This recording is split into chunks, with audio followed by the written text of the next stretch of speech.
Y el día de hoy vamos a pasarnos a otro reino ¿ya?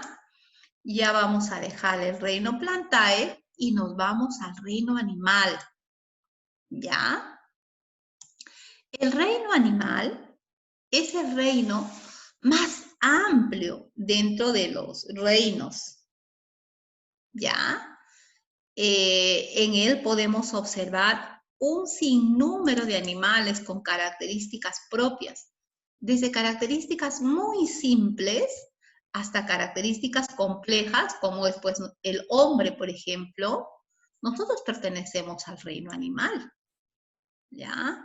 Entonces, nosotros somos un grupo de animales de la clase mamífero y somos los que tenemos el sistema nervioso mucho más desarrollado que los demás.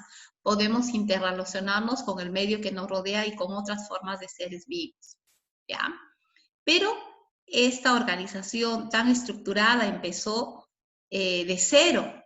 Recordemos que todos los seres vivos dentro de nuestro planeta tienen un solo ancestro en común y que a medida que ha pasado cientos y miles de años, hemos ido evolucionando. Algunos de ellos se han especializado en vivir en el agua, otros han explorado el aire, otros la tierra, y con el paso de los años y del tiempo, y en función a sus necesidades, han ido desarrollando ciertas capacidades y ciertas habilidades, ¿ya? Pero todos hemos devenido de un ancestro común. Esa teoría ya está clara, ¿ya? Entonces vamos a conversar, a relatar lo que tenemos para hoy. El reino animal también se conoce de latín animalia, que significa animal o metazoos, metazoo. Es un conjunto de seres vivos que comparten características relevantes. El reino animal tiene características muy propias, únicas en él, ¿ya? Por ejemplo, en esta imagen vemos una gran variedad de animales, ¿no? Y existe pues una diversidad de animales que en el momento de ordenar a los animales creó todo un problema. ¿Qué considerar? ¿Cómo ordenarlos de tal manera que podemos tener un estudio mucho más amplio? Se dijo. Primero describimos qué características tiene un animal. Cuando digo que pertenece al reino animal y por qué es diferente del reino plantae. Primero, que sus células serán eucariotas, animales cuyas células contienen núcleo, es decir, su núcleo tiene una pared definida, ¿ya? Y tiene una membrana nuclear. Luego son seres pluricelulares, es decir, que los animales van a estar formados por más de una célula. Son heterótrofos, claro que sí. A diferencia del reino vegetal, no son capaces de fabricar su propio alimento. Depende de los vegetales. Algunos serán herbívoros, otros serán carnívoros, otros serán omnívoros, pero todos son heterótrofos. Son aerobios. ¿Qué quiere decir son aerobios? Es decir, necesitan de oxígeno para poder vivir. Ahora, dependiendo de su estructura, el oxígeno lo han tomado del aire, el oxígeno lo han tomado del agua. A esto ya depende de su especialización. Por ejemplo, los animales acuáticos necesitan oxígeno. Pero, ¿cómo han adaptado su cuerpo? Ellos toman el oxígeno que está disuelto en el agua. Las agallas, sus branquias, le permiten tomar el oxígeno disuelto del agua. Entonces, son eucariotas, son pluricelulares, son heterótrofos y son aerobios, es decir, necesitan de oxígeno. Sin oxígeno no podrán vivir. Otro, presentan reproducción, teniendo en cuenta que la reproducción es una de las propiedades más importantes de los seres vivos. Todos los seres vivos necesitan de reproducirse y buscan que su especie permanezca en el planeta Tierra por todo el tiempo posible. Ahora, dependiendo de su complejidad, su reproducción puede ser asexual, es decir, necesitan de un solo individuo, o puede ser sexual, es decir, necesitan de dos individuos, un hembra o un macho. Luego, su desarrollo. Todo todos los seres vivos van a pasar por ciertas etapas que nos van a demostrar su desarrollo, es decir, nacen, crecen, se reproducen y mueren. En el caso del ser humano, por ejemplo, es embrión, feto, niño, puber, adolescente, joven, adulto y anciano. Entonces, ellos pasan por un desarrollo evolutivo, ¿ya? Esas son las características más importantes. Acá tenemos, todos van a tener una estructura compleja. Están formados por tejidos y la reunión de estos tejidos forman órganos. Todos. Además, tienen una simetría. ¿Qué cosa es hablar de simetría? Son trazos imaginarios que dividen a un cuerpo en partes o mitades semejantes. Por ejemplo, el ser humano tiene simetría bilateral. Si yo me corto así, hago una línea media, ¿ya? Tendré un lado derecho y tendré un lado izquierdo. Ahora, ¿qué me permite esa simetría bilateral? Me permite ubicar mis órganos, por ejemplo, digo, hacia mi lado derecho está mi hígado, hacia mi lado izquierdo está mi estómago. Esa simetría nos permite organizar e identificar bien las partes fundamentales de un ser vivo. Entonces, todos los mamíferos tienen simetría bilateral. Pero, por ejemplo, un organismo como una estrella de mar, ¿tendrá simetría bilateral? No tiene simetría bilateral porque es circular. Entonces, ella tiene simetría radial. ¿Qué es la simetría? Es la parte de la taxonomía que va a dividir a un ser vivo en segmentos iguales. ¿Ya? Eso es entonces, todos los animales tienen simetría. Diferentes, pero tienen simetría. Ahora, este esquemita me ha parecido muy interesante para que usted lo pueda ver. Entonces, la gran variedad de animales, que todos han tenido un ancestro común, se han ramificado. Mira, todos hemos partido de un punto, pero a lo largo de la rama se han diversificado. ¿Y eso qué es lo que ha permitido? El tiempo, la forma de vida, las necesidades, el medio ambiente. Todo ha permitido que seamos una gran variedad de especies animales. Entonces, los zoólogos, para poder estudiar a toda esta variedad de animales, ¿qué hicieron? Carlos Linneo, que es el padre de la taxonomía, decidió clasificar a estos animales de acuerdo a sus características similares. Y dentro del reino animal existen grupos. A cada uno de estos grupos se le llaman phylums. ¿Qué incluye un phylum? Y el phylum incluye a un grupo de animales que tienen características similares. El phylum menos evolucionado dentro de los animales es el phylum Porifera. Acá lo puedes ver, mira, te estoy indicando con mi cursor. Y el phylum Porifera, ¿a quiénes incluye? A las esponjas de mar. ¿Cuál es su característica principal? Que su cuerpo está lleno de poros. ¿Ya?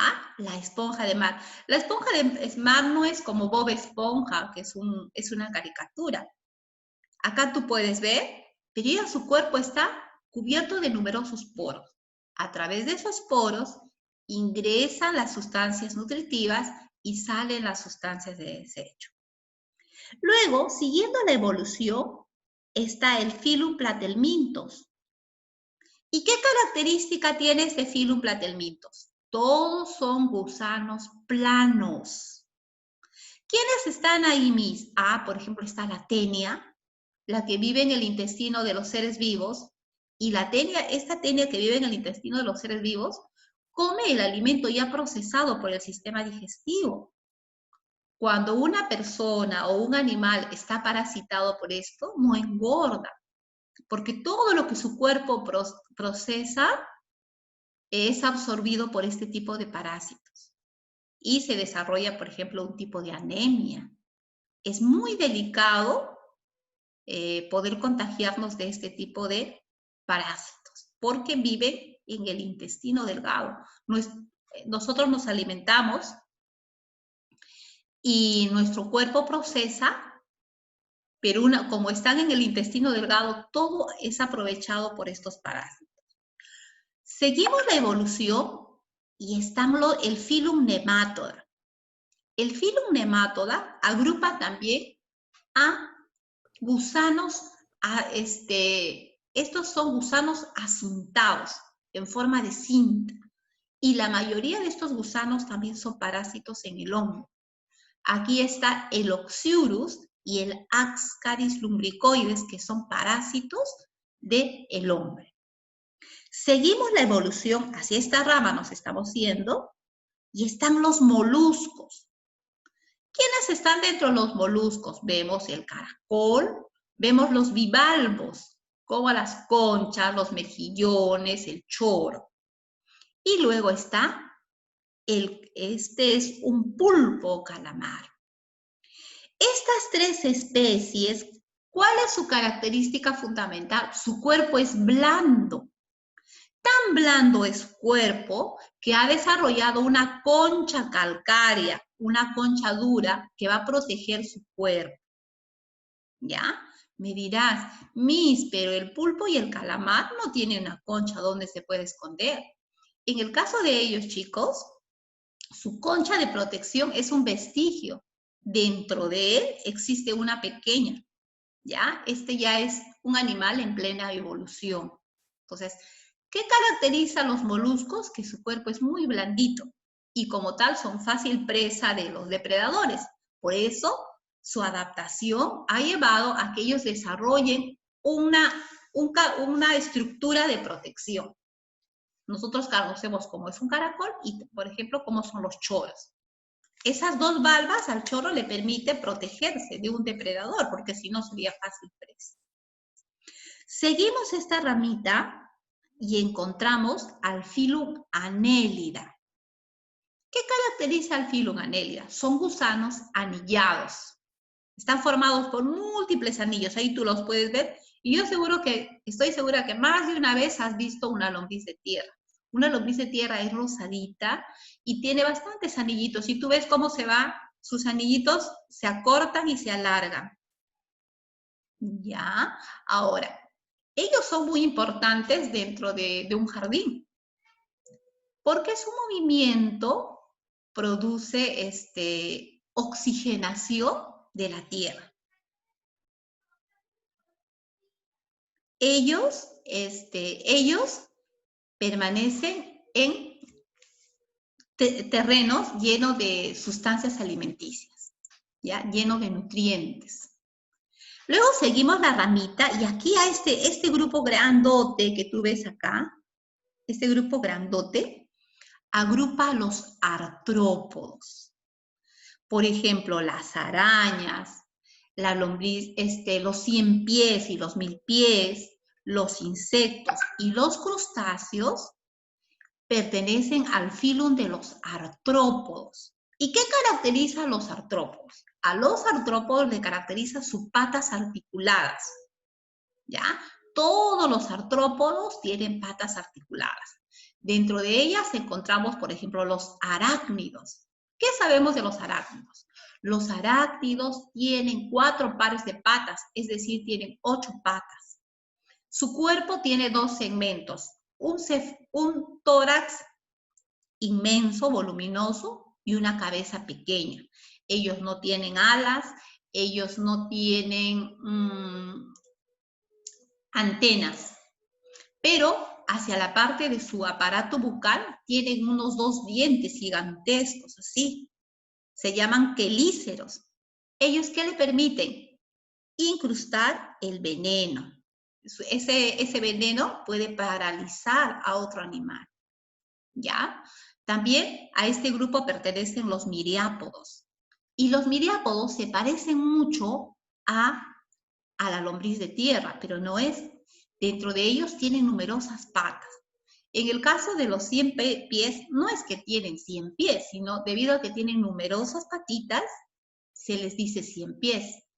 Y existe un 1000 pies, que tiene el doble de patitas que el 100 pies, ¿ya?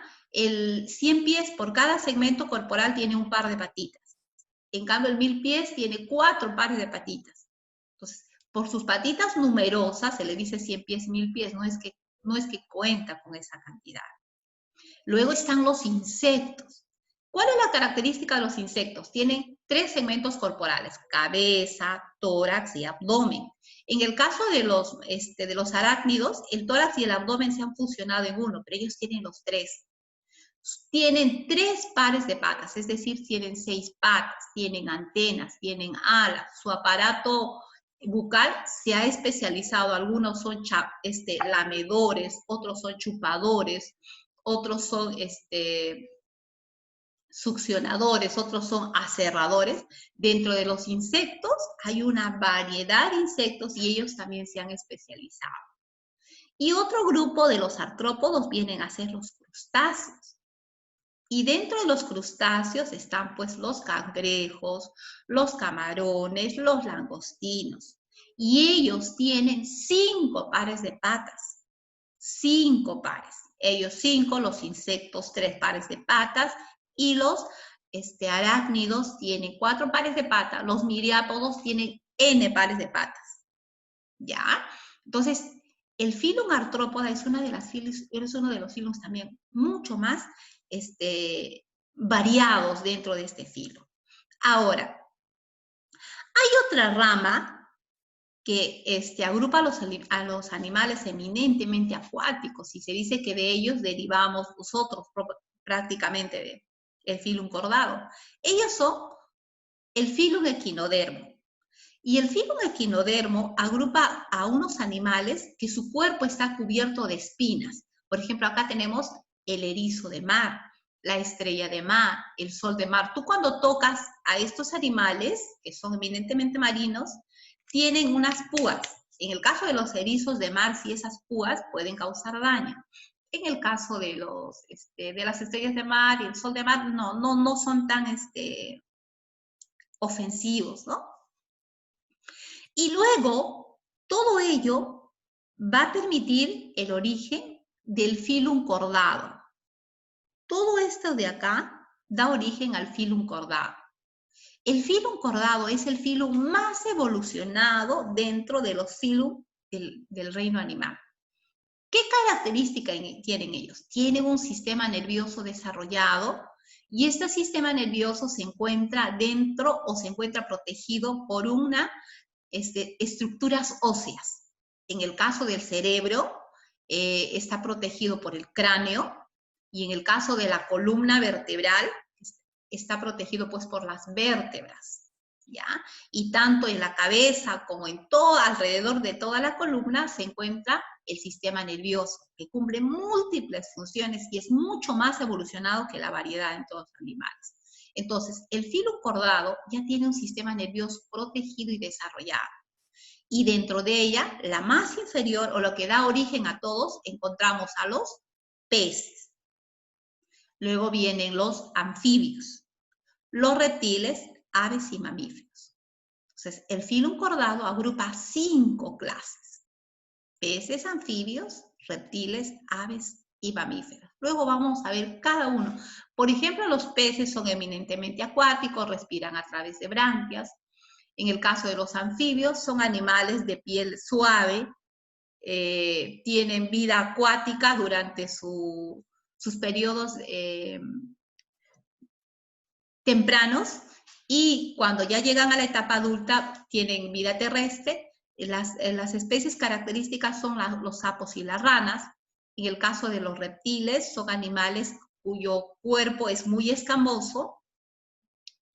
Aquí encontramos los cocodrilos, los calamares, las tortugas, las serpientes, todos ellos están agrupados acá. Luego vienen las aves, que se caracterizan principalmente por estar cuerpo cubierto de plumas, patas especializadas en correr, nadar, caminar.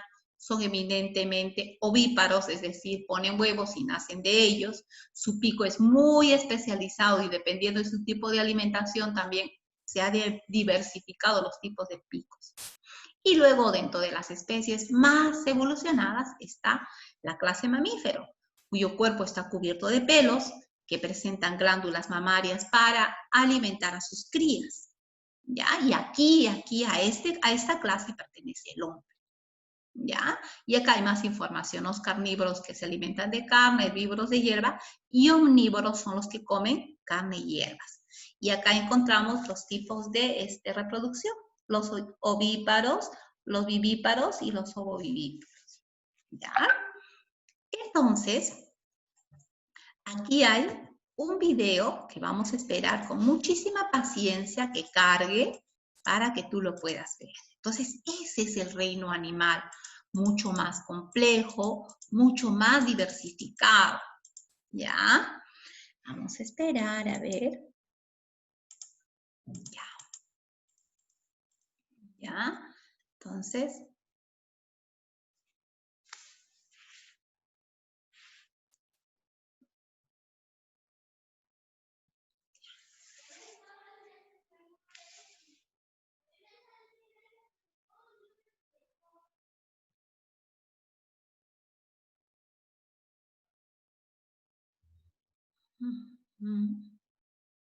estamos lentitos. Paciencia, paciencia, paciencia.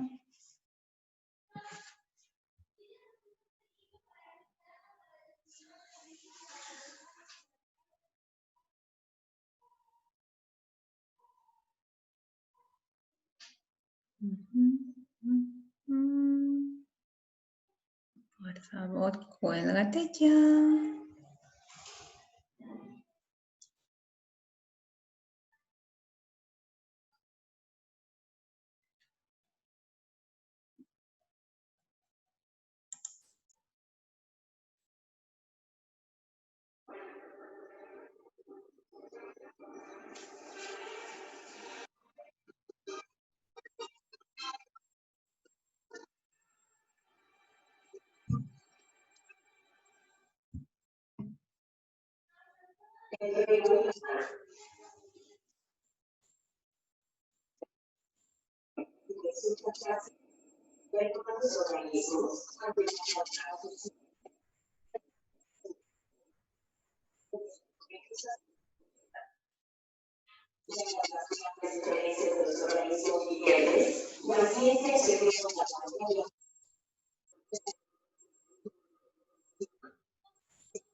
Un momentito, chicos. ¿Están escuchando el video? Ya. Ya entendí qué está pasando.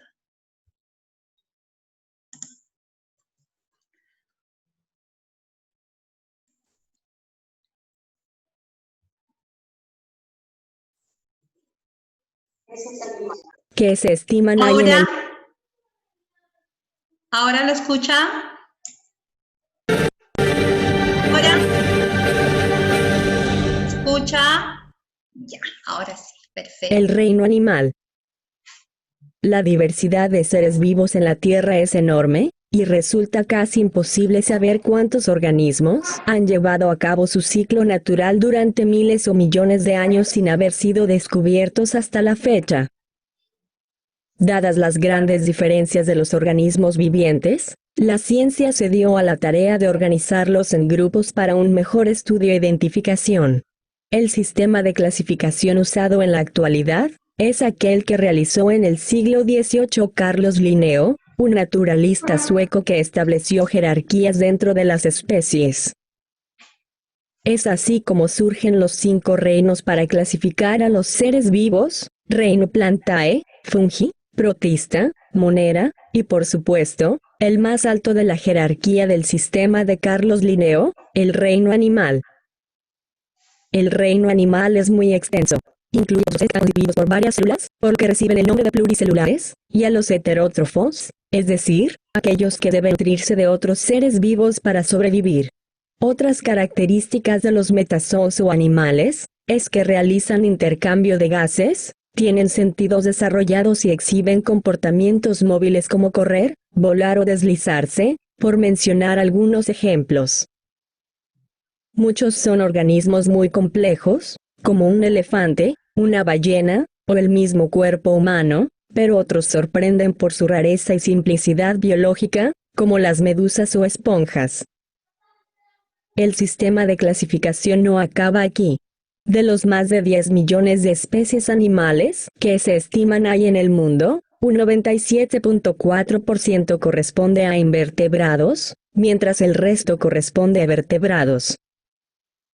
Los vertebrados están clasificados en 5 grupos. Peces. Animales acuáticos que respiran por medio de branquias. Mamíferos. El grupo más joven de la Tierra, tienen sangre caliente y se alimentan de leche materna durante sus primeros años. Aves. Posibles descendientes de dinosaurios que nacen del desarrollo de un huevo y que en su mayoría tienen la capacidad de volar. Anfibios. Poseen sangre fría y llevan a cabo ciertas etapas tanto en tierra firme como en agua dulce. Reptiles. Fueron los amos del planeta por millones de años. Su sangre fría y su piel escamosa y seca los distinguen fácilmente. Por otro lado, los animales invertebrados son muy numerosos. Los científicos han comprobado que constituyen la forma de vida animal más antigua del planeta. A ver, les escucho, chicos. ¿No están escuchando? Yo sí lo puedo escuchar a mí. Yo sí escucho Miss. Ya. Yo también escucho, Miss. Ya. Se escucha bien, profesora. Ya. Vamos a ver. Julia, ¿tú no estás escuchando, ¿no, hijita? Disculpe, mi audio estaba bajo. Ya, vamos a empezar de nuevo, ¿ya? Discúlpame. Es la forma de reproducción, que puede ser sexual o asexual, o sea, cuando la reproducción se produce sin la fusión de células sexuales. Como ejemplos de animales invertebrados podemos mencionar los corales marinos, los caracoles, los pulpos o cualquier insecto que encuentres en tu camino. Para más información visite bioenciclopedia.com. A ver, yo les voy a compartir este link y ustedes lo van a poder ver con más paciencia en sus casas, ¿ya? Entonces, vamos a ponernos de acuerdo